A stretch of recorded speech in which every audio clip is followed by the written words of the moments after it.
Ben's been playing D&D forever.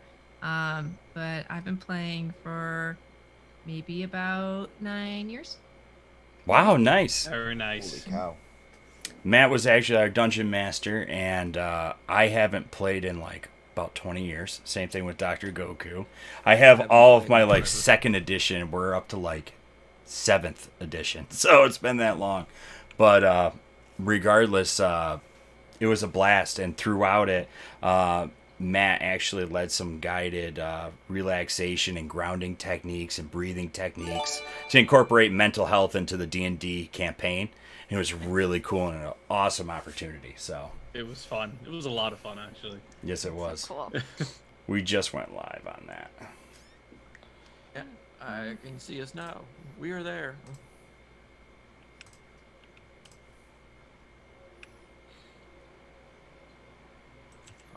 Chat. I'm on camera. Hide my face real My quick. wife just came out to let me know that she will be on hand to correct my Harry Potter faux pas. Oh, okay. Excellent. I see you brought a cigar with you. Yeah, you know, if I'm sitting I'm outside, loving it. I got my scotch, my cigar. You're like my father-in-law.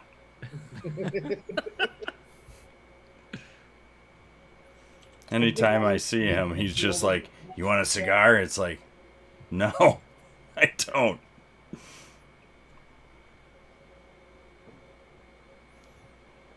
And posting. There we go. Getting a lot of chime sound in my ears. Oh, yeah, I was gonna do a thingy thing. Think anything? Yeah, the social media. So Matt's down here on the bottom. Yes. All right. Yeah, I moved it all around. I should have just copied and instead of doing individual camera boxes. I should have just did, buh, buh, buh, and it would have been so much smoother.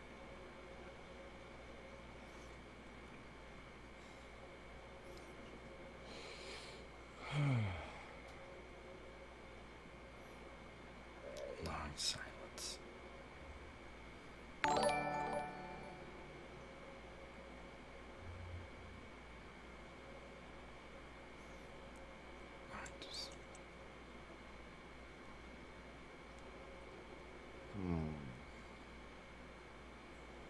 Compelling stuff here, gents.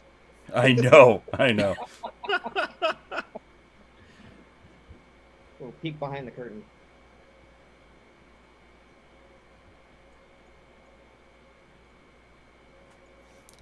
You know what? It's good that people know that it's real behind there. This is very professional.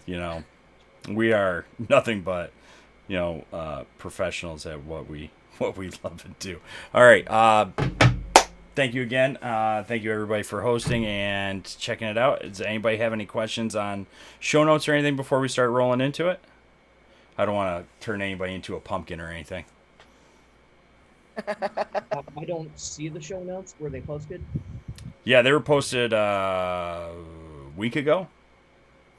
So they've been there for a while. Oh, Here you go. It's in the chat. And it's in the chat. Look at Alan go. Now, I absolutely love it when Dr. Goku does our opener for us. He's got such a buttery smooth voice if he wants to go ahead and do it again. Otherwise, one of us can take it. We can't hear you. Uh-oh, we can't hear you.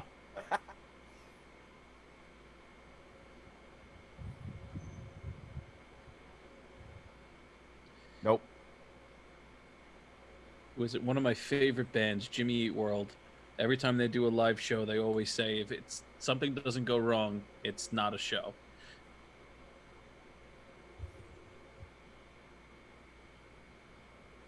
All right.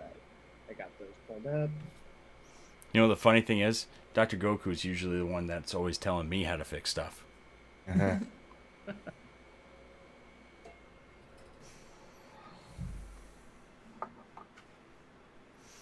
This is perfect. How about now? Can you hear me now? Oh, there we you are. go. Hey, Yeah, it works. There's that. gotcha. There's that voice. There's the voice. Yeah. Now, what were you saying before? So you want me to do the opener? That's what you're saying?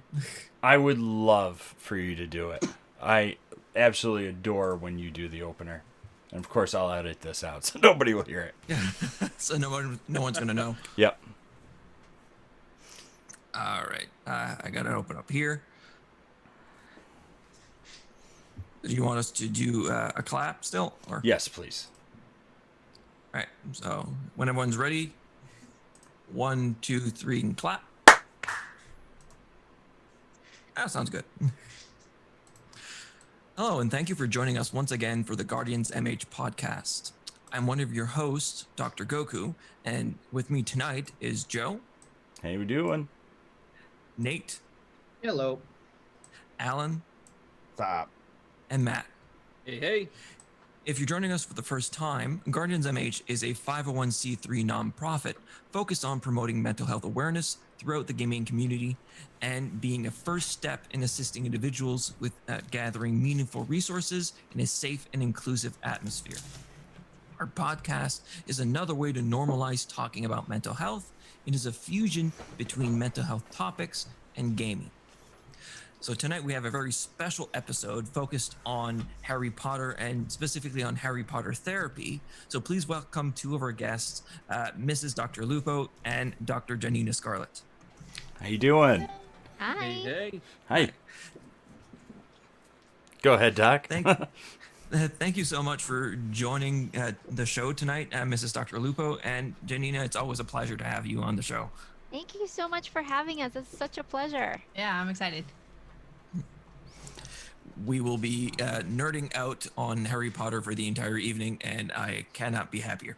You know what? We already started. As soon as the Zoom call opened up, it already started with like, look at all the. It literally started into just a geek out session, and it went on for about 20 minutes, and I can't tell you enough.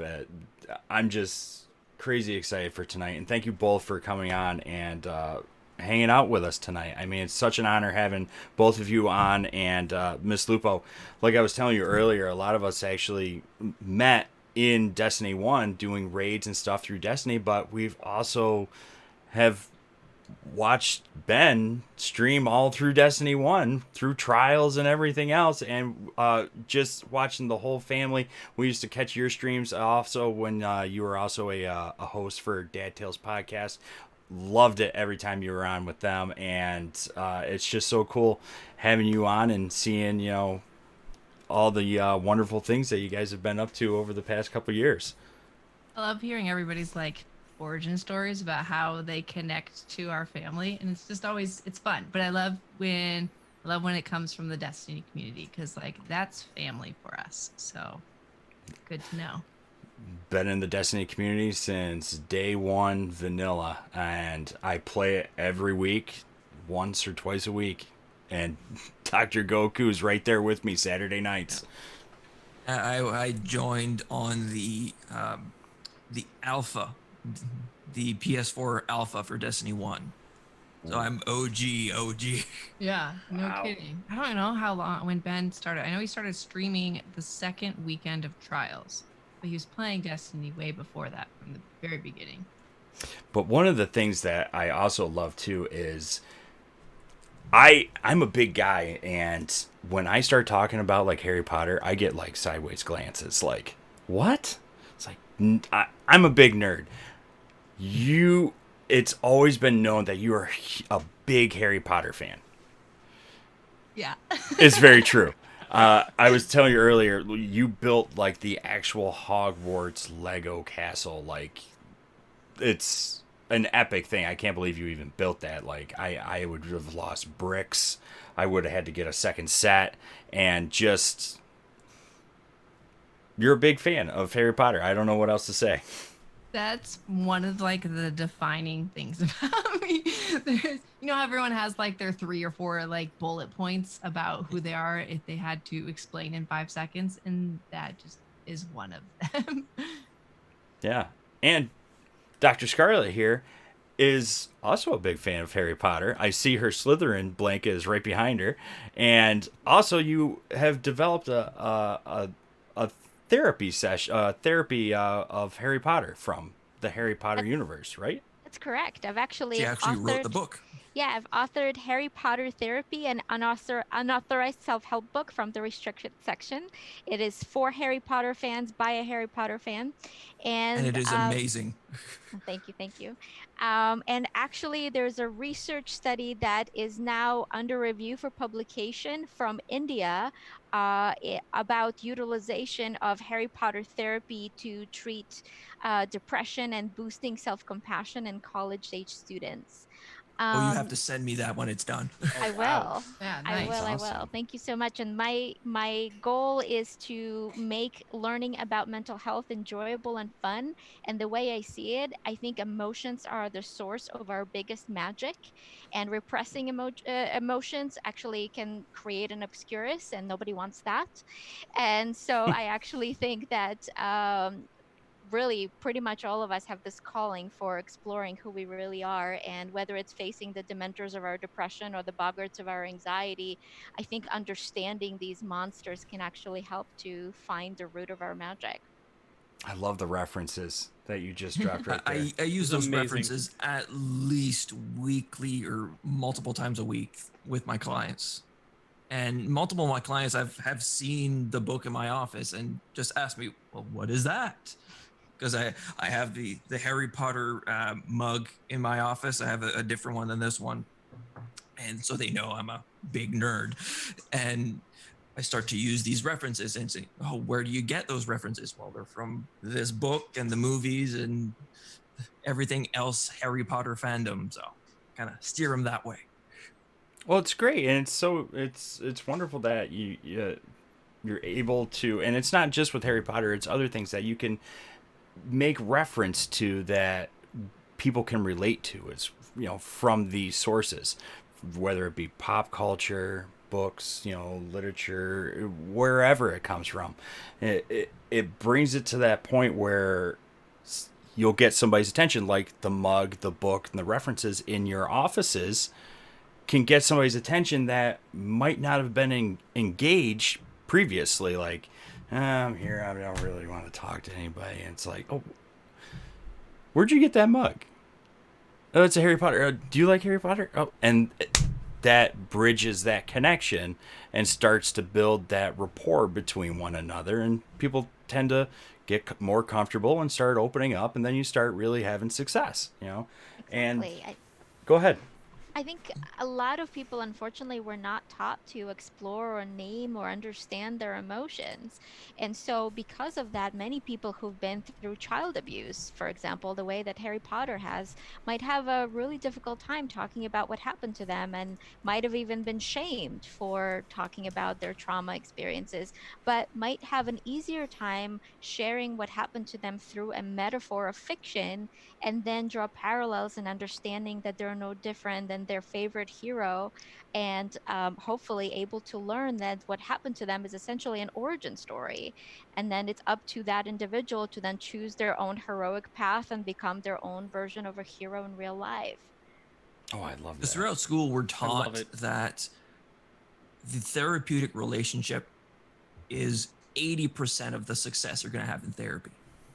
And if you connect on a particular fandom, or they know that they can talk to you about either Harry Potter, Star Wars, Marvel movies, it just bridges that divide. Because a lot of people think, oh, I'm going to go see a therapist. It's going to be this super stuffy person that's going to be sitting there with a clipboard analyzing everything I say. You know what? Great reference is Dr. B from Take This at the conventions. Matt knows you Yes. volunteered up in the AFK rooms. Absolutely. They bring a great resource to live conventions, and Dr. B, he's a large person, but he brings this like gauntlet with him that's got all of his D&D dice in it, and it's one of those things where people. great. He uses that as building that rapport, and you see him. He's a big geek just like all of us, and it's a wonderful tool that he uses and utilizes. it really is amazing because where I work currently with substance abuse and in a rehab setting, I have comic books galore. Gambit's my favorite X-Men, so I have the first appearance of Gambit hung up in my room, and I had this tough, burly guy, wanting to leave. I'm done with this place. He walks into my office, sees Gambit. He goes, "Oh my God, that's the first appearance of Gambit," and from then on, not only did he stay, but he came into my office at least once a day before I left, and we just geeked out over X-Men.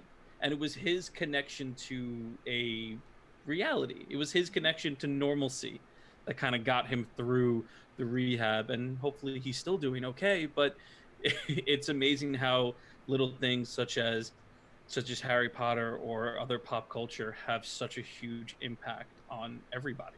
Exactly. Indeed, we see that with our cohorts over at Capes on the Couch, where they do comic book references in pop culture, and even our own server, with us being, kind of based off that we were based off of Destiny.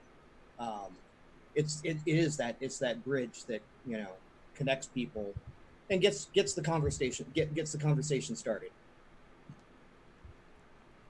It is. Absolutely. Now, I kind of want to backtrack just a little bit, and I would love to hear right about like everybody's when they first got into Harry Potter, like first introduced to it. Some people have been introduced to Harry Potter way back, like before the movies when the books were coming out very slowly, or people were introduced, first time they were exposed to it was going to the movies to see Sorcerer's Stone. Miss Lupo, when was the first time you really started engaging, like, with connecting with Harry Potter? So I started reading the books when the second one came out. It was what, 98, 99, somewhere around in there. And I would go see my aunt for a week or two every single summer, and she would always give me new books to read during my time that I was there. And she bought me the first and the second one, and I had read them both by the time I was done in the week that I was there, and I had already pre-ordered the third one by the time I left. And it just started from randomly. She thought that the book looked good and dropped it on my lap and said, "Here, read this by the time you go home," and I was hooked immediately with it. So That's awesome. So you must have been really stoked when the movie first came out. Like, they actually made it a movie. yeah.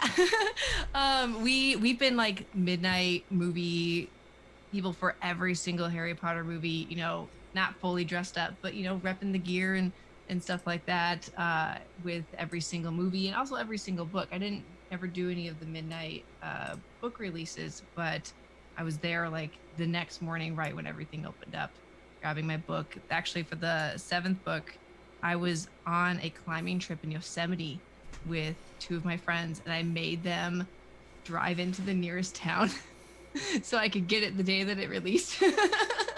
And then we drove back out into Yosemite so I could read it while we were out there. And they were like, "You can wait the 3 or 4, whatever, how many days until we get home." Like, "No, this is the last book. Like, you got to get it today." For I one, understand. I need this. Yes, I need it. And then I ignored them for a couple days while I was reading the book. I don't know what I'm more jealous about, getting the books when they were released, or the fact that you were on a climbing trip in Yosemite. And I used to be a big hippie climbing. I would go live in Yosemite for a week every single summer with my friends. And that's like a dream. Oh my God. I was a climbing instructor for Cornell University, and I used to go climbing everywhere, and I never made it to Yosemite. And just hearing that you went there, it's like, oh my God, that's like the Mecca. My heart races thinking about Yosemite. We can chat more later. Yeah. No, that's awesome. No, that's really cool. Alan, what was the first time you were dropping a lot of Harry Potter verbiage in the podcast channel earlier today? Oh boy, I can't remember when I started reading them. It was definitely in high school, but I remember waiting that long wait for the last book to come out, and just like when people wait for the last movie of a trilogy now, that's what it was like waiting for that last book. Like, when are we gonna find out what happens? Wait, come on. Let's go, come on. I remember that. And it came out, and I didn't even buy it myself. A friend of mine was reading it, and I'm like, can I have, please? Can I read? She's like, wait, when I'm done, you can have it. But I need to know. Yeah, that was probably, I don't know. I don't even know when that book came out, but it was definitely in high school I was reading those books. No, that's awesome. That's awesome. Nate, you're not a huge Harry Potter guy, but when did you first start getting into it? Well, I got introduced to the movies as they came out, and I don't think I have ever seen an entire movie all the way through in one sitting, but I've seen every single movie. Ah, all right. And so I play the mobile app on my phone every day. Um, and like I'll reference something, and my wife will look at me and go, "It's not pronounced that way." Like, what is it? Is the buffalo's brain elixirs? And she goes, "It's Barufio or whatever." And I'm like, whatever. Wow, maybe we should have your wife sub in real quick. Yeah, she's watching right now. I bet. No, no. Matt, when were you first get into Harry Potter? I don't remember how old I was, but I know I was still in elementary school. It's so weird how distinctly I remember going to this old bookstore in Brooklyn with my grandmother, and it had that's cool. it had that old book smell. Like as soon as you walked in, it just hit you like a ton of bricks. And I got in trouble because I stayed up all night and I read the book, and my grandmother yelled at me.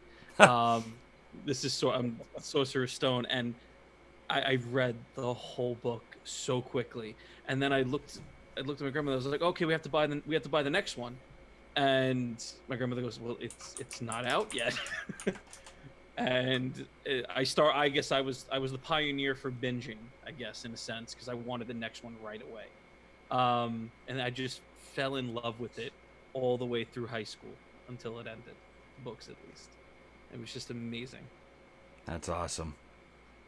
That's awesome. I love the reference to the book story. I love hearing the origin stories because it's just, you can see just the look, that little twinkle in somebody's eye, just remembering when they first got into something and the first impact that it made. Dr. Scarlet, when did you first start getting into Harry Potter? Yeah, actually, grad school. Coming from an Really? immigrant family, there was a lot of pressure on academic achievement. And so there was no such thing as reading for fun. And so, it was all about taking as many classes as you can and graduating as early as you can. And then, you do your master's and your PhD and like all of that. And it all had to happen very quickly.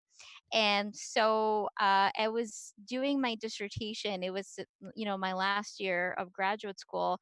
I was done with everything else. And then somebody bought me the full set.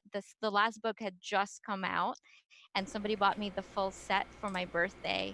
And I didn't work on my dissertation for that whole week. But the last chapter of the last book, I waited a month because I didn't want the series to finish. So I You delayed stretched it reading. out. I stretched out the last chapter, but I remember one of the books. I think it was Half-Blood Prince, where I threw the book against the wall because I was so mad about everything that was going on and about the way Snape was being treated and like learning about what the Marauders were doing to him. But I remember just being very emotionally involved in the book. That's awesome. I don't think I got that excited about them, but Well, if you start it There were right different when it's all times. out, it's normal that you just binge through the entire thing. There were definitely times that I would like close the book because I would be too scared reading it because I was 12 when it came out, so like I grew up with them. So in the first couple books when I'm like reading it and I'm like, this is scary, and I'd close the book and be like, I'm not reading it till tomorrow. yeah, some of the parts I can't imagine. Some of the parts I was exposed to it. I see people reading it back in school, and I never read it. But when the movies first came out, it was every one of them came out around Christmas time. So for like a 10-year stretch, it was like a yearly thing around Christmas to go see the new Harry Potter movie in the theater. And I remember just every time I watch one of the movies, I've read all the books now. So after I watched the first movie and was exposed, and I was in high school when it first came out, and when I saw that, I was like instantly like gripped by it, and it just had this like Christmas Day feeling. You know what I mean? Like the lighting and the textures and everything, the whole environment from Harry Potter just was awesome. Like I just absolutely loved it. And I wanted to know more about it, so I read all the books to, where they ended with the Deathly Hallows. They weren't out yet for a couple years then. And now I have all the books, all the little side books and everything, the audio books. I got everything. You were talking about earlier, Daniel Radcliffe is now reading the book on his couch right now because of the quarantine and everything. And it just, all the Harry Potter movies, even the Fantastic Beasts, hold this special like emotional feeling for me every time I watch them, that it's just like a really special thing, and it's just an amazing universe that was created. So I absolutely adore everything to do with it, and like I said earlier, I can't wait for the next one to come out for the Fantastic Beasts, because I really want to see that wizard battle. But Dr. Goku, when would you first get into Harry Potter? Well, for me, I watched the first movie and second movie late in high school, and I really enjoyed them, but I never really got into them. Only when Prisoner of Azkaban came out, and I was going through a really tough time in college. That's a whole nother tangent, but that movie just hit me really hard, and went back. This was back in 2005. So back in 2005, picked up all the books that were out at that time, read through the entire thing, watched throughout the movies, and every time a new movie came out, I was first in line to go see it. So read all the books while I was working a little bit later in a stock room at a hospital. So pretty much I was picking up stock and putting them on a cart, and then people would bring up to the floors. I just put on headphones and listened to the audiobook. I love that. I was listening to the audiobook while I was working. That's how I go through and reread, in air quotes, reread. I love that. Air quotes. No, because some people don't consider audiobooks reading. I do. I think listening to audiobooks is... They give a good spin on it, depending on who reads it. Right. And I mean, and for me, since I don't have the energy to be able to read a book, or like just my brain cannot focus for that long on reading a book. I can't read books anymore from being a major book lover. So audiobooks is how I get to intake all of my books. I'm right there with you. I have 76 books just in the last year and a half. Because when I'm at work, that's all I do for my day job is I listen to audiobooks all day. And if I'm driving to a convention, I'm listening to one on mental health or cognitive therapy or this and that, just so I can just continue keeping the brain working. But audiobooks are just an amazing resource that I love listening to some of the narrators talk. Like I was talking about with keeping it on the Harry Potter, the new audiobook that Jude Law does the narration for the short stories, Tales of Beedle the Bard. That one. And he does it as Dumbledore, and he even reads the margin notes that Hermione uses in the Deathly Hallows to find the Horcruxes and everything. So it's a great tie-in, but just how he reads it and tells the story about the hopping pot and everything, it just... I couldn't have gotten that with my mental images, like imagining that from reading it, than listening to him read it to me and have that visual stimulation from it. I really like the Stephen Fry version of the Harry Potter. Yeah, but that's not fair because anything that guy narrates is freaking gold. You could read me my shampoo bottle on that. I know. And audiobooks are not what they used to be, because they used to be dry and boring as hell.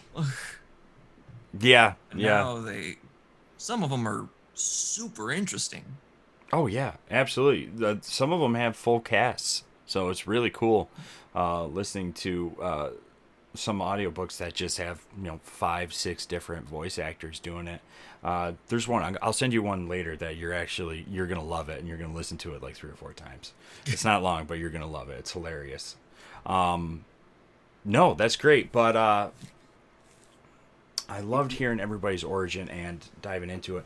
But we could geek out literally like right now for like the next like 5 hours about Harry Potter. We could pick anything and go off about it, but I would love to dive into save that for a little bit later and dive into now the Harry Potter therapy and a little bit more about that. So I know you gave us a brief synopsis of it, Dr. Scarlet, but maybe you could go a little bit deeper into it and give us a Sure. yeah. Sure. Well, the book has 9 3/4 chapters, and each chapter talks about a different mental health skill.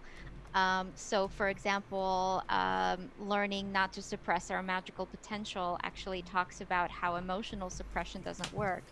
So, again, in Fantastic Hmm. Beasts, we learned that if we suppress our magical potential, then we're going to develop an obscurus, right? That is this negative parasitic force that can cause an individual to explode. If we're talking about mental health, we know that if we try to suppress grief, we're going to experience depression or panic attacks or anger outbursts. And to me, as a mental health professional, I saw that as a metaphor for mental health. The more we try to suppress some kind of an emotion, the more we get an outburst of a more intense version of that emotion. This book also talks about the protego charm of mindfulness and how that can be a way that we can protect ourselves, looking for our core values in the mirror of Erised, where by looking in the mirror of Erised and imagining what we might see there, we might determine what is really important to us. So when Harry looked in the mirror, we knew that family, but not just his biological family, but a sense of belonging was really important. And so by being able to examine some of these metaphors and strategies, I'm hoping that folks will be able to understand their own pathways. In the therapy book, I've also asked for a number of submissions where folks can submit their stories about how Harry Potter can help them, and a number of stories have actually made it into the book. And so one of them, for example, is a story from an individual who had actually lived in a number of different foster care systems, and for her, Harry Potter fandom became her family. And unfortunately, when she was in a really abusive situation, she was at one point close to ending her life, and then she asked herself, what would Harry Potter do? And just that one question allowed her to remember that she wasn't alone, that Harry Potter had also been through a lot of turmoil and a lot of trauma. And she was able to walk away from this experience. She was able to reach out for help. And actually, now she is a very well known fanfic author, Harry Potter fanfic author, and travels to conventions. And so the idea is that all of us have felt alone at one point or another, and I actually think that in that aloneness we actually find that sense of connection, and I think that's something that Harry experienced a lot, and that's something that many of us experience too. You're absolutely There right there are there. so many good examples within Harry Potter to illustrate so many powerful elements. I use the obscurus and obscurial example Mhm. all the time. Yep. I use the Dementor example Yep. all the time with my Yeah. clients. Yeah, in the book, I actually talk about how, avoiding dementors doesn't work. And in order to illustrate that, I've created a pink dementor exercise. So I ask people to imagine a pink dementor because it's a little bit less intimidating than imagining the actual dementor. And then I ask people to erase the pink dementor from their mind and Hmm. just to not think of the words pink or dementor at all for like 20 seconds. And of It's a course, play on the old pink elephant. yes, or white Jeep or yellow Jeep or white bear. And so these are all mental health exercises that actually demonstrate that if we try to suppress something, it becomes even more pronounced.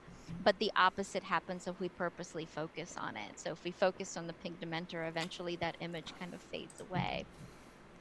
So there's so many amazing amazing examples, including the Dementors and Boggarts, and that can be so well tied into mental health. But I honestly think that the most powerful one is showing that love is the most powerful source of magic.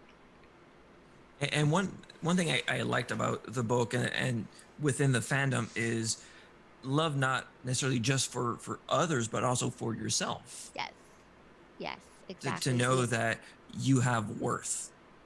Yes, exactly. Being able to accept yourself, knowing that it's not the family you were born into, it's not what happened to you, it's your choices that make you who you are.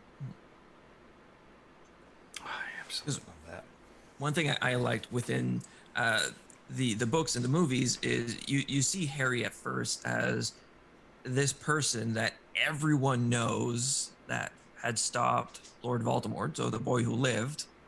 But then you meet him in the cupboard on the stairs, completely different, and that interaction with Hagrid later on, in terms of if he would have been brought up within the magical community, what would have happened? It would have been a completely different Harry. Oh yeah, absolutely. It I would would have. imagine that he would be. I almost like. I almost imagine that he would be kind of arrogant if he was Almost like brought up. Draco. Yeah, yeah, kind of like in not necessarily that his family was like super well off or anything, but I just feel like he would. I He'd be don't a know. celebrity. Yeah, be a celebrity, so he'd be either super arrogant about it, or he would just be like any other child celebrity that goes off the rails, kind of thing. And then Voldemort still would have probably taken over the world then. That's interesting because when he gets the Sorting Hat, it tells him he could be in either Slytherin or Gryffindor. Yeah. Yeah. I never thought about And that. and again, it comes back to, and he tells Albus, so his son Albus later on, because he was concerned of, oh, what if the Sorting Hat places me into Slytherin? And he says that the Sorting Hat takes your choice into consideration, meaning Mm-hmm. you have a choice.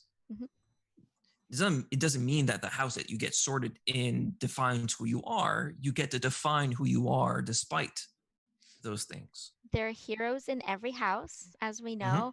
And also, for anyone who's read or seen the play The Cursed Child, we learn a lot about Slytherin too, Yeah. which, that's my house and I will defend it till the day I die. Because just because someone's in Slytherin doesn't mean that they're a bad person. It means that they're ambitious and driven. Um, exactly. And I think Cursed Child actually does a really good job of showing that and showing what happens to Albus Potter and what happens to Scorpius in Slytherin and what that can look like. And it's not the house that we're in, it is our choices that make us who we are. That play was so good, by the way. So good. I cried. Well, if you so look many at times. it, if you look back in the earlier days, James and Sirius were in Gryffindor, but they were bullies. Mm-hmm. All four of them were Mm. really, but Yeah. James and Sirius were certainly the worst of them. Mm-hmm. Yeah, So it absolutely. doesn't. You think, because when you read the books, oh, Gryffindor is this noble house, but the house doesn't mean much. Exactly. At the end of the day, it's how you want to portray you. Well, we also know that I believe his name was Regulus Black, was in Slytherin, right? And then actually was one of the few people that turned his back on Voldemort on purpose. And I feel like everybody can be like can encompass every house Mm-hmm. depending on your mood and your day. And like you hear how house hybrids all the time and stuff like that. And like 100% Griffin Claw right here. And I am unabashedly Slytherin. what was it? I am unabashedly Slytherin All Slytherin, all Slytherin all day. all Um, day. but even yeah, there's certain parts that are like intriguing about every single house, and depending on your mood and what you're going through, I feel like you can really look at it and be like, okay, what would somebody in this house do in this situation, and kind of use that as a way to figure out how you react to a situation. So, would you be more determined and be more Slytherin? Would you be more kind and caring in that situation and be more Hufflepuff? Would you do more research and be intrigued and stuff like that with right, like so on and so forth? So that's something that I've obviously used many times before, and just like, how would I handle this situation if I was this person and in this situation here? One thing I say to a lot of my clients is yes, you may have certain mental health challenges or a mental health disorder, but that doesn't define who you are. It presents a challenge in your life, but it doesn't mean that it defines who you are and what you're going to be able to do or what you're not going to be able to do.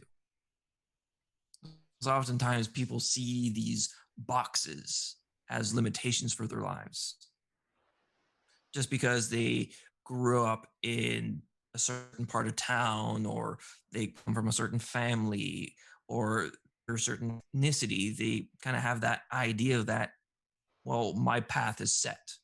Mhm. And one thing I like with Harry Potter is for 11 years, well, almost 11 years, Harry had a path he believed he would go down. And in a blink of an eye, everything changed.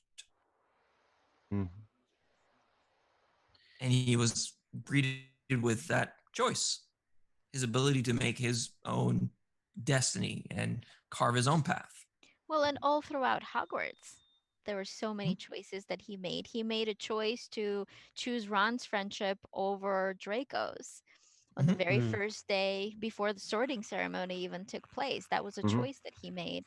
He made a choice to insist that the hat does not put him in Slytherin. He made a choice to put his status of being a student at Hogwarts and also his life in danger on multiple occasions to make sure that bad things didn't happen at the school. Well, even when he found out the prophecy, like he could have very easily just been like, oh well, I'm, this represents me and my fate's already been determined. But instead of just giving in and realizing he stayed at Hogwarts, he was going to battle Voldemort, he makes the choice to leave, with his friends end up joining him. But he tries so hard to kind of carve his own path, even though there was this thing sitting in glass saying that his fate was already determined. Exactly. And that's why I brought her. Choice. And that was a choice you made. Ta-da! Full circle. Nice Choices are things that keep us going.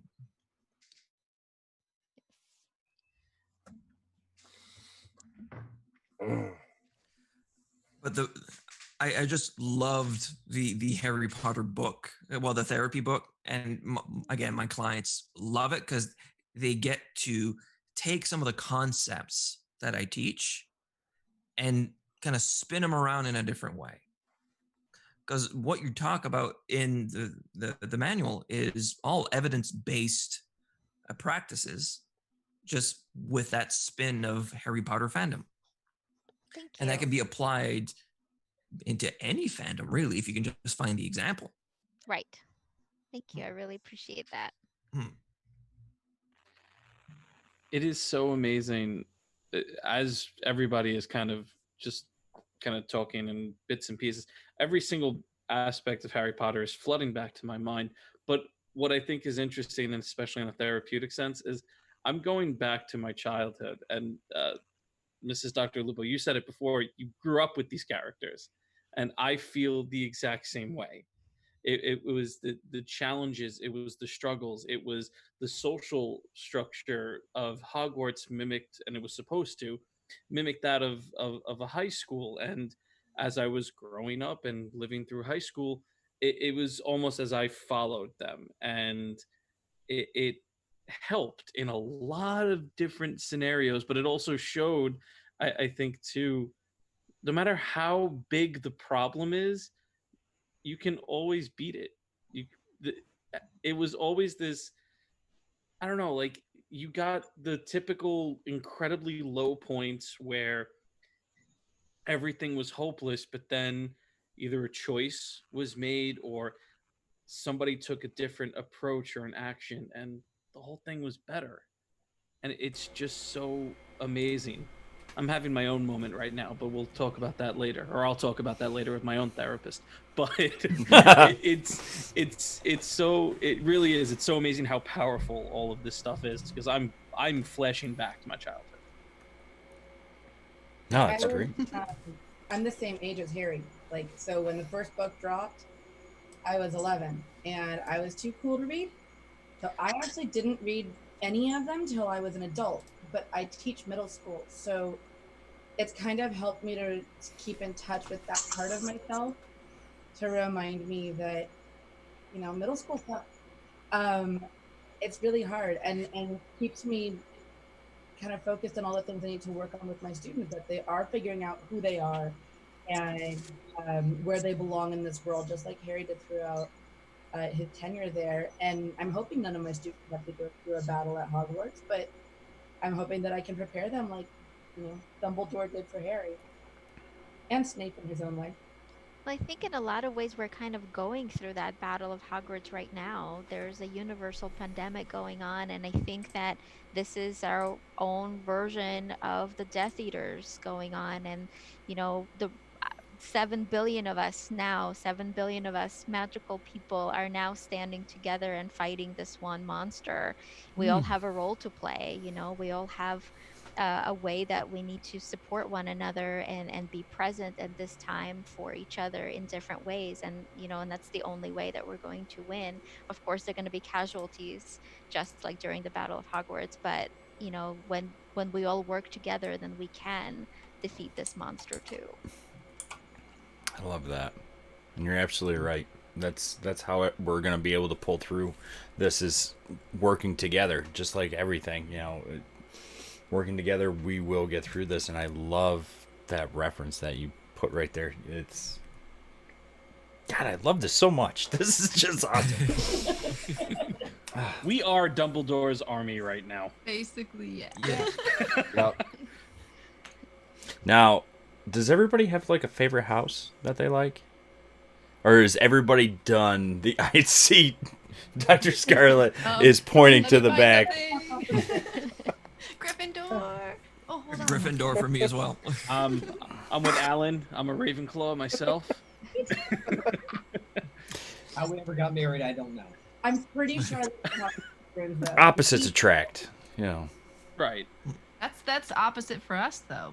My husband and I are both Gryffindor, Oh. and my Patronus is a Nebulon cat, and his is a Jack Russell Terrier. So we're opposite on that, but definitely hardcore Gryffindor, both of us. Did everybody do like the online sorting hat with the Harry Potter? Mhm. Oh, what is the Pottermore? Pottermore? Yep, I did that one, and then I did the full one. I don't know if you've seen that one before, where you can see your percentages, and they ask you every question. Because the Pottermore quiz, that you get a variety of questions that would lead you one way or the other, depending on how you answer. But the full quiz gives you every question that is possible, and then you can see your percentages change as you answer all of them, and still hardcore Gryffindor. I was very nervous that it was going to be something else. No, I did the mixed house one, and I was 92% Slytherin and 8% Hufflepuff. Good combo. Right? Like, You'd be a Slitherpuff. A Slitherpuff. I can see the Hufflepuff. I can see the Hufflepuff. Yeah. He's really ambitious but nice when he does it. right. Yeah, there you go.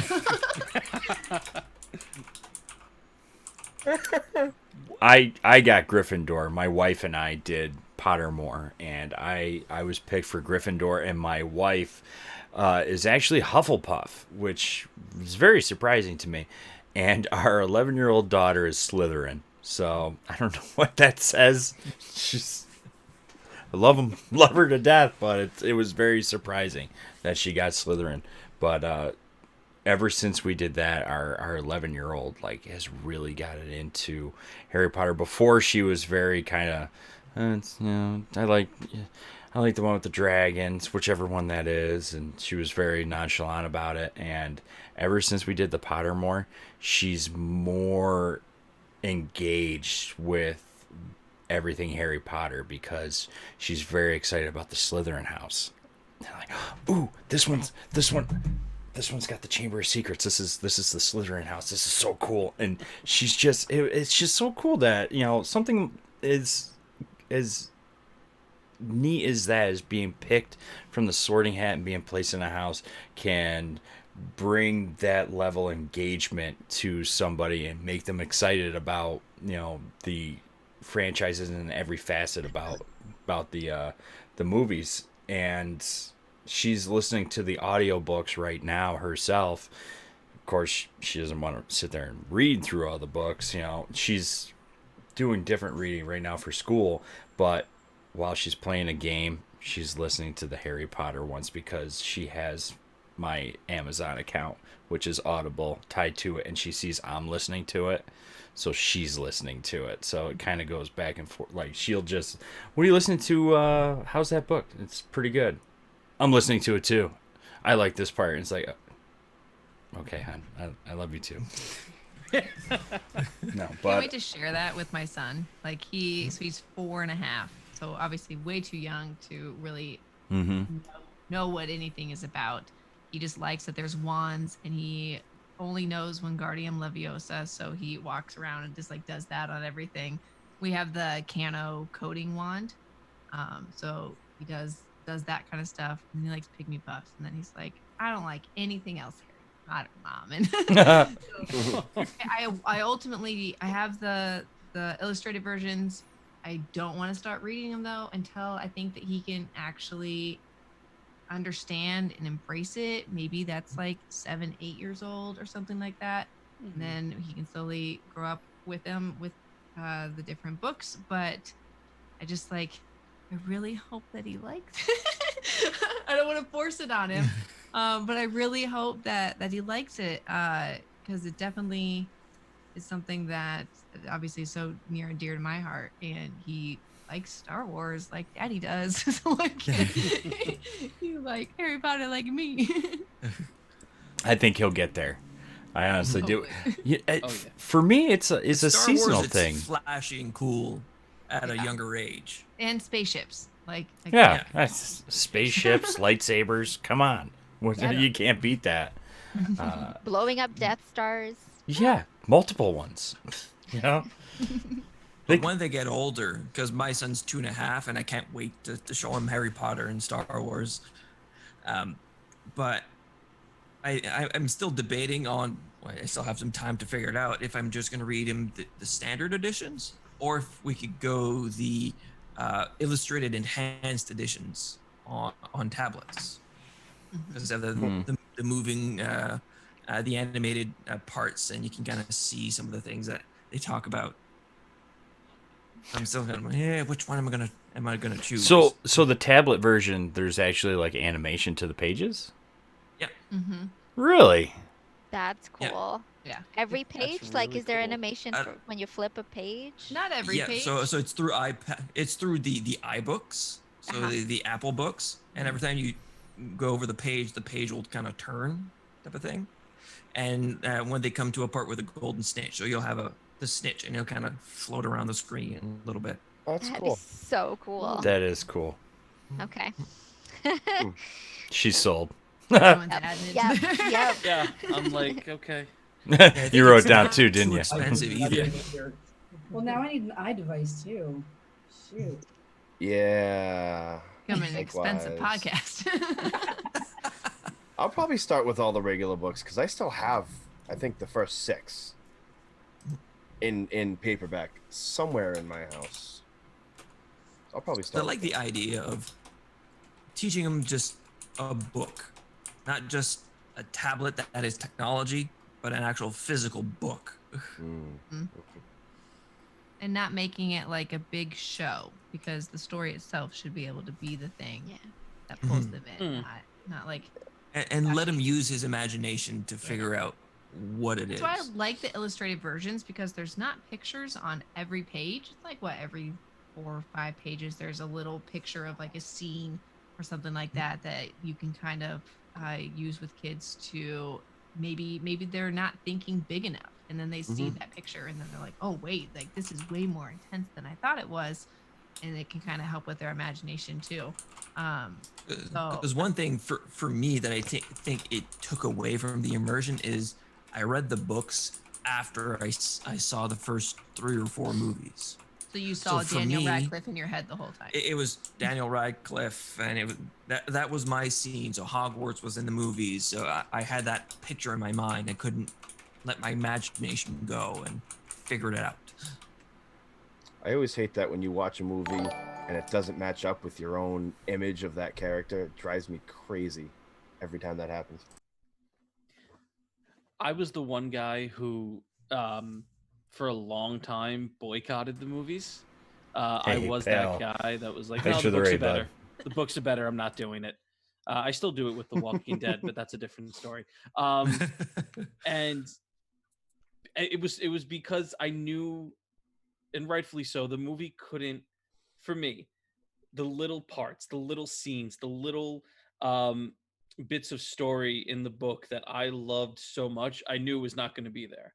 So in a way, I was protecting myself. I did cave and eventually watch the movies, but it is nice to be able to have that active imagination. And yeah, my vision of Harry was totally different than Daniel Radcliffe. But that's fine. Realistically, it's just having that initial time to bolster your own imagination and use your own thinking is critical, I think, in some cases. Because to me, the movies are the abridged version of the books. Mm-hmm. Because it's impossible to make a carbon copy of the books into a movie. Although the first 3 films got pretty close. Yeah, and some it of those kind of films, some of went those films downhill after dragged, though. Goblet. They would have dragged on because those books got pretty long. Yeah. Well, and after was it after the third movie that they switched directors? Yes. Yep. Yeah, Yes. that's when they switched. So And I've always wanted a TV show because I think they would have more ability to go into more details if, you Mhm. know, they went chapter by chapter and included all the details and tried to stay as close as possible. That would be really interesting. Come on, CW, get on it. Yep. That or even Netflix. Yes. Someone. For that Netflix money Anything. at it. Well, side tangent. Netflix is making a live action Avatar: The Last Airbender Yes, they are. recreation. Is like, oh, I'm scared. so in. They're also going to be Scared. streaming the cartoon on, I think it's May 15th. They're going to have the cartoon on Netflix. Yeah. If it is not M. Night Shyamalan, I'm good. Yeah, see, after he ruined it, I don't know. I'm a little apprehensive because Last Airbender was so good that I don't know. I'm traumatized now. I mean, I shouldn't use that word. I'm not traumatized, but I'm nervous about. But the fact that the how it might turn creators out. are on it, are on board on with the show, and they're consulting on it, gives me hope. The Full it's Metal a And I would nerve-wracking hope- thing, though, when like something that you love so much is getting adapted into a movie or a TV show or something like that. Like I've been waiting for another side tangent, Cowboy Bebop. movie Yes. for years. Oh my God, yes. For years and years and years. But Keanu Reeves is not going to be in it, and now I don't want to see it. I'm still very excited for that. I'll watch it, but the whole entire time I'm going to be like, it's not Keanu. It's not Keanu, guys. The fact that it already got picked up for season 2, like, or unless that's still a rumor, but I am so excited. That was my side tangent. I'm sorry. That was my first anime that I ever watched. Same. And it was fantastic. So I am very excited to see what they do as far as like a live version of it goes. Mm-hmm. Oh God. There, I blocked that out. That didn't exist to me. Oh, I remember Zoids. oh God, that was so bad. Zoids. I kept my Jimon kids normal and tech. Oh yes. Oh man, I'm the old man of the group, am I? Yeah. Oh, the Dragon Ball movie was so bad. Yes, you just. Oh God. But the fact that they're adapting things for different mediums, I think is a good thing as long as they do it justice. Mhm. Just because it brings in more audience. So Harry Potter is so mainstream with the movies, but if they can do, like you mentioned, and that TV show where they can go chapter by chapter, almost like what you're doing on your podcast, small little plug and segue there. Thank you. In term giving more information, and I think it would really hook people in.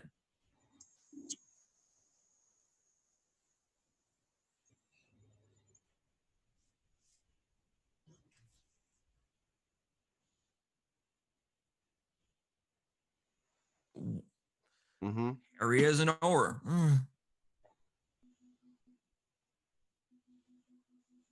Auras. Auras.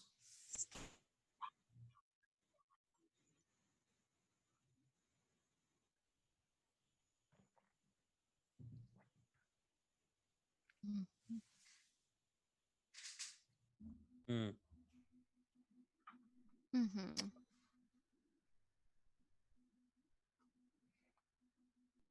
Right. So you're basically saying end of 7 all the way up to Cursed Child. So Yep. what is it 19? 19 years. Yeah. Yeah.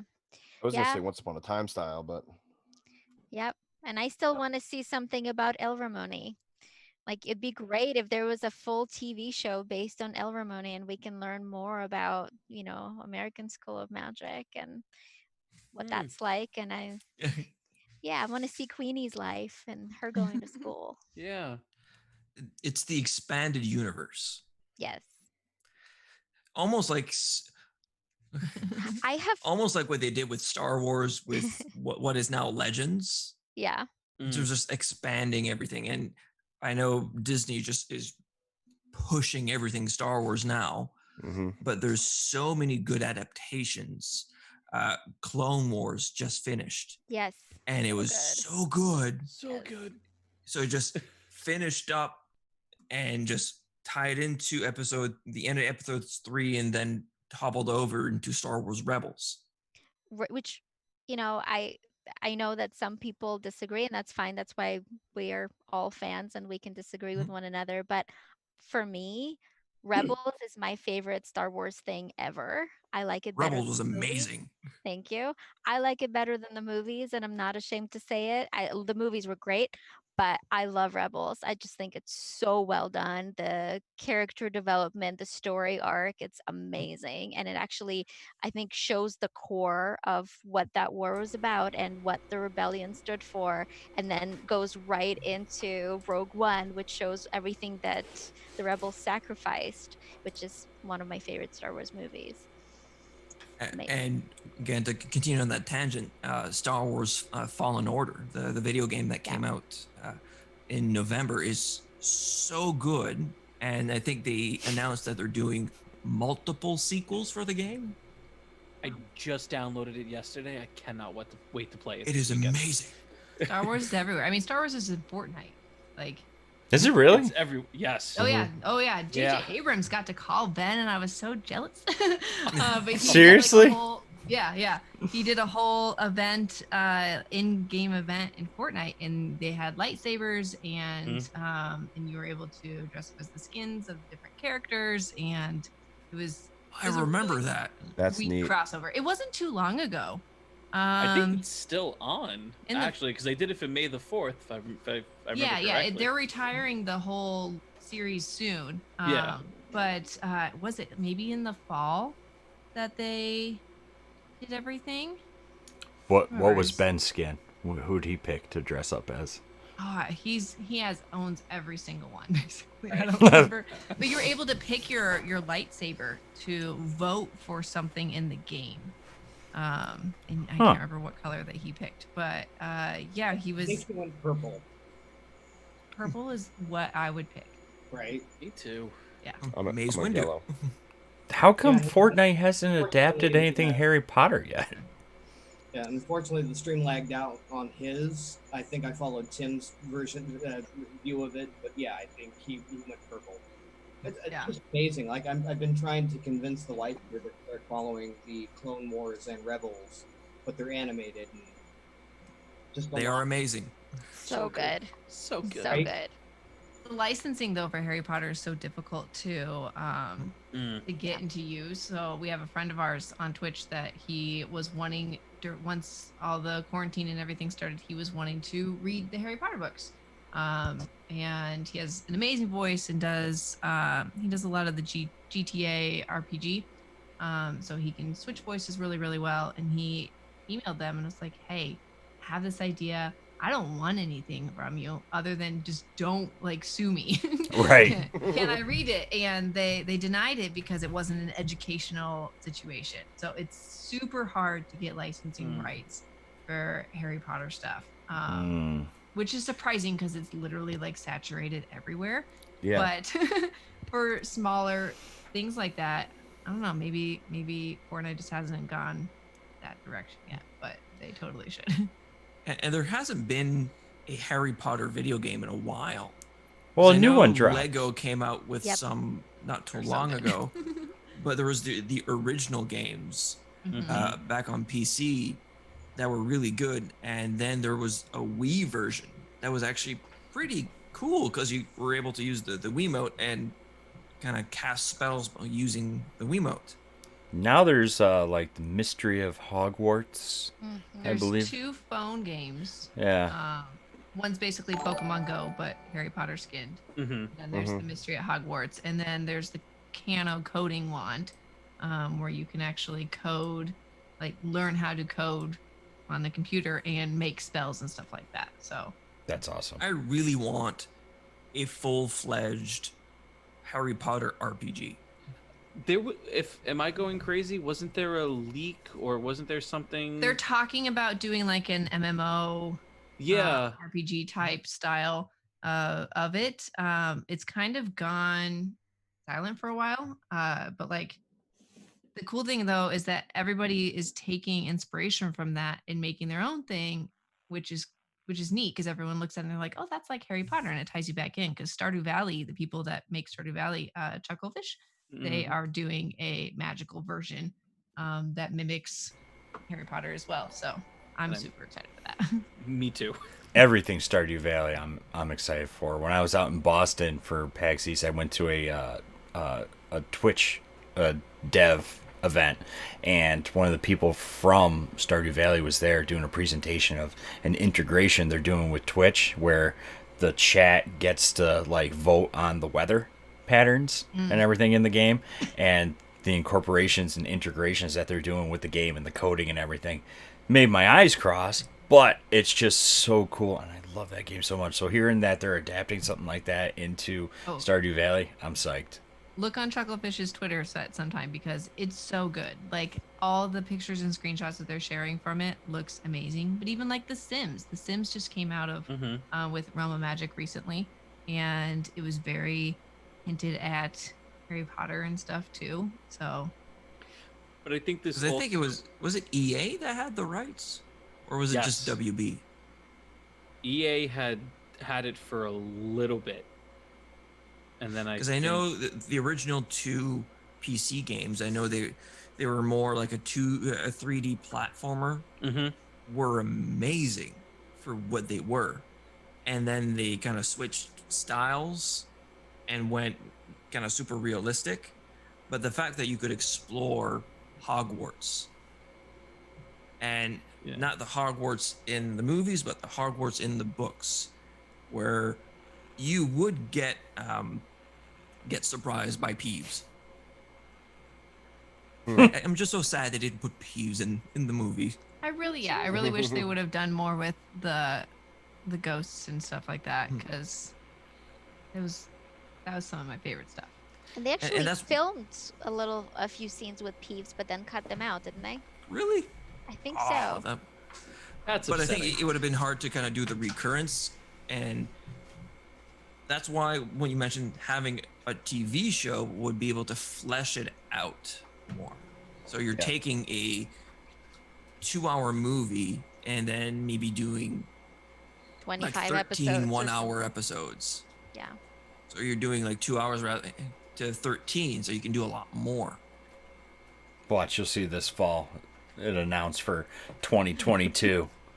Harry Potter the show is coming out on HBO or its own network. We'll come back to this podcast and we'll all say Dr. Goku called it. Here first, ladies and gentlemen. Warner Brothers is partnering up with HBO, so I wouldn't be surprised Really? if there will be something. Well, they need Harry something Potter to related. push HBO Max. True. I don't know. I'm just really Another excited streaming service I'm gonna have to pay for. I know. Same here. And you know what? I'm gonna do it. I'll pre-order it. But I did with Disney Plus too. I was one of the ones that was like, as soon as it was available, I was just like, check that box. Yeah. My daughter. I say my Disney Plus is for my daughters and this and that. And really, it's like I'm a huge Pixar fan. I don't care. I will tell anybody I love all the Pixar movies, but all the Star Wars, Marvel, everything was literally just seeing what is available on Disney Plus is just staggering. There are some cartoons there that I haven't seen in forever that I'm so happy about. The Brave Little Toaster. Darkwing Duck. I mean, come on. That was my jam, Brave Little Toaster. That was Right? the only movie at my grandma's house when I was younger. So like, I don't even know how many times I've seen it. It's a I'm terrifying loving- movie though when you watch it as an adult, and then you're like, you probably shouldn't see this when you're a little kid. Mom I'm used to loving watch Disney this Plus when I 'cause was my- your age. 20 minutes into it, we're gonna put something else on. Yeah. Right. Where's the remote? We started watching it with my son, and as we were watching, my husband looks at me, and I was like, "You want to go play?" Yeah. Grab your wand. Let's go. I'm I'm remember loving Disney like Plus this. because my son is in love with. He has little cars from Cars, and he loves them. It's like, oh, let's put on Cars the movie and let's watch it together. And his eyes just goes. It this and on the screen, and now he knows all the names, and he's That's 2.5. adorable. That's So adorable. we've watched so many Pixar movies that when the opening sequence, our daughter will literally go lamp. That's adorable. And your daughter is adorable. Oh, I love it when she comes in and says hi before bed. She's so cute. Oh my give it gosh. time and that still happens. But I'm really good at getting us sidetracked and off, derailing us. But no, it would be great seeing if Warner Brothers, when they team up with HBO, that something would transpire from that. We Would follow bring in a lot whole of. new audience. Oh, it would. We follow just for the movies, like Fantastic Beasts 3 was supposed to start filming principal photography this spring, and it got pushed back because of everything. And I'm like, no. As much as, I want him to go forward with it, and everybody should, this is Harry Potter. You need to go record this.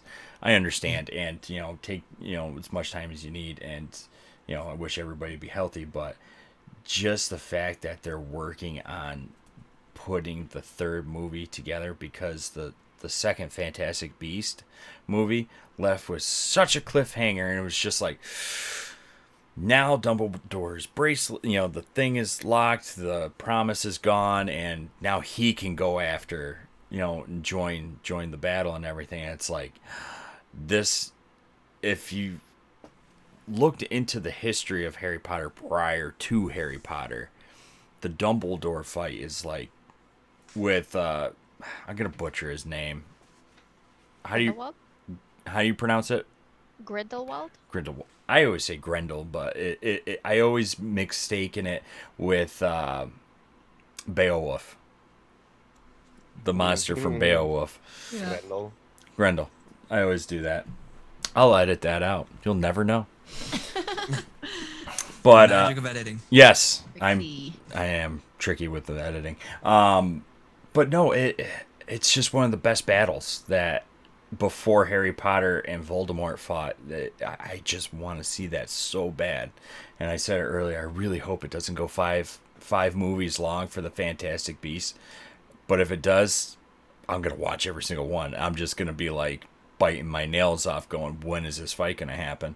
But I'll love every minute. But it's just, I love everything about the Harry Potter movies were great, and it has this wonderful feeling to it. Like it feels like Christmas, or at least that season to me every time I watch them.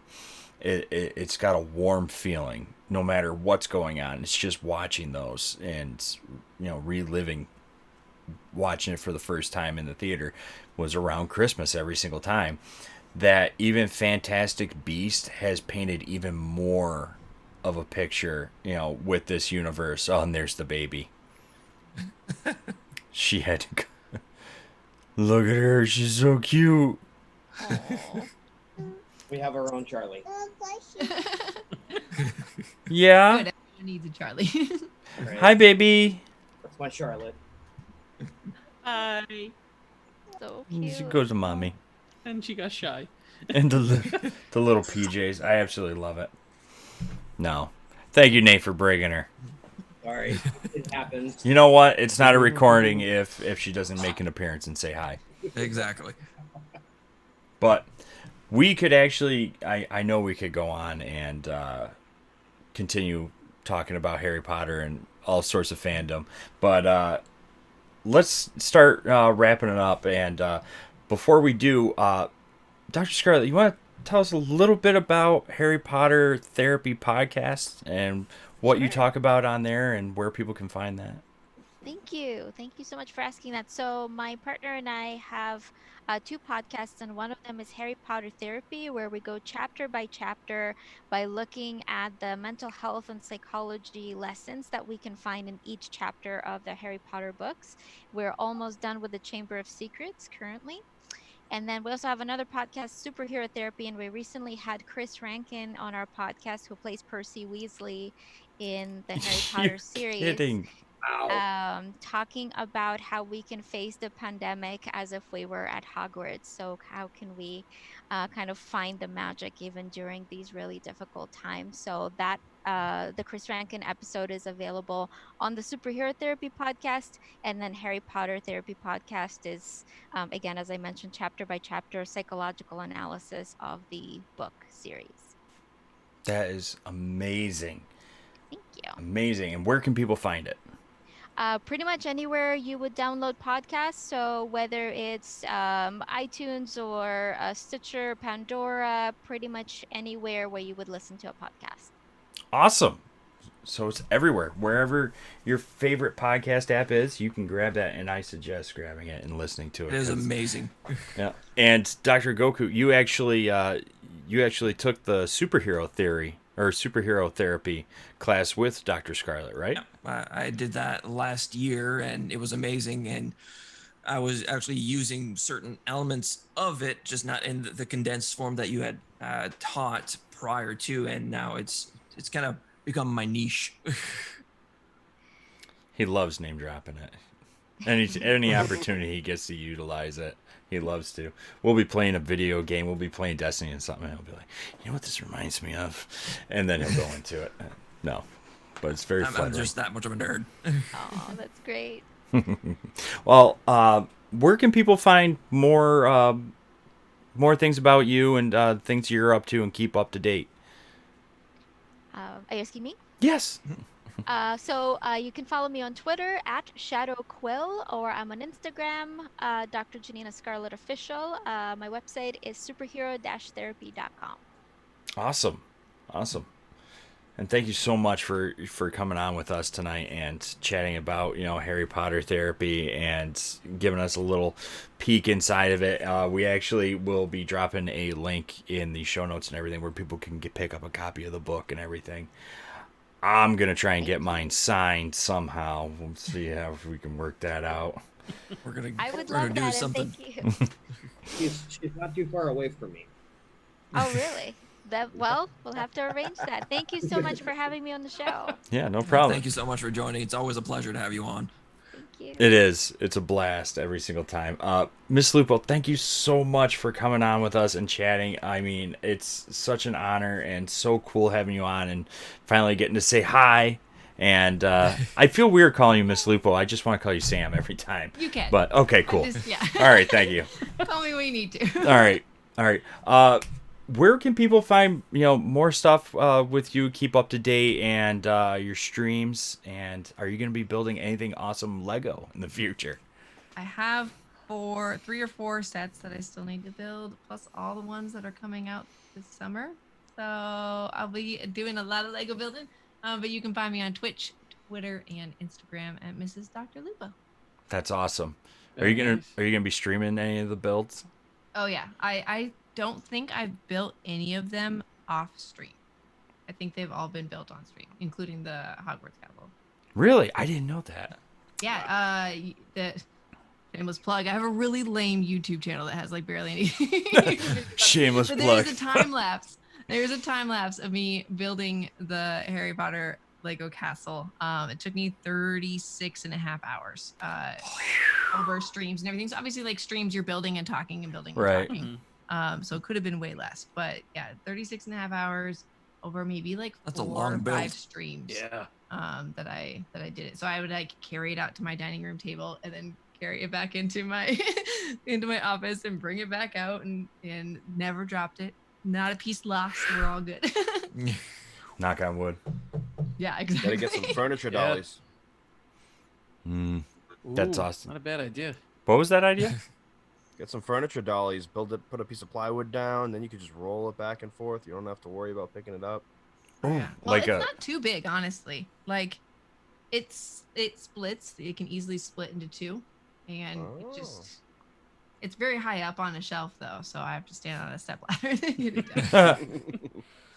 That's awesome. I just recently got into watching Lego builds, and when I'm doing stuff on the computer, working on stuff, I love having like a stream playing in the background, and Lego builds have been like my go-to lately, if not like an art stream.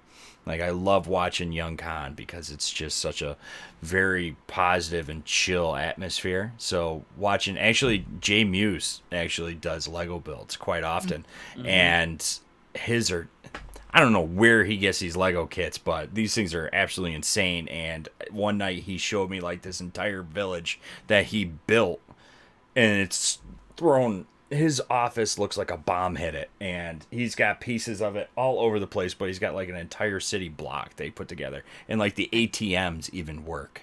Like you can put a coin in or something, a card in, and money will come out. It's crazy. I'm assuming because of Destiny community, you know who Brick and Nick is then. Oh, absolutely. Yeah.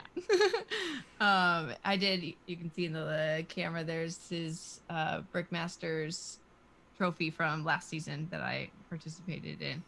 But he, like, anytime there's anything Lego, I instantly am like, Nick, oh my gosh, let's talk about this. That's awesome. Nick also built the Lego sign at Guardian Con last year, correct? Yep, he does them for Twitch as well. One of his ones from TwitchCon is hanging up in the Twitch headquarters in San Francisco. That's awesome. Yeah, it's pretty sweet. Awesome. Well, thank you both so much for coming on, chatting with us. I hope in the future you're welcome anytime. You'll come back on, in the future with us, I hope. And maybe like the next Harry Potter movie. We can plan for something or some special, I would love that. some special event, and we can get a little bit of hype on that. But thank you so much again, and thank you everybody for tuning in for our live stream and hanging out with us tonight. It's been a blast, and we will catch you next time. Have a nice night, everybody. Bye, everyone. Night. Bye.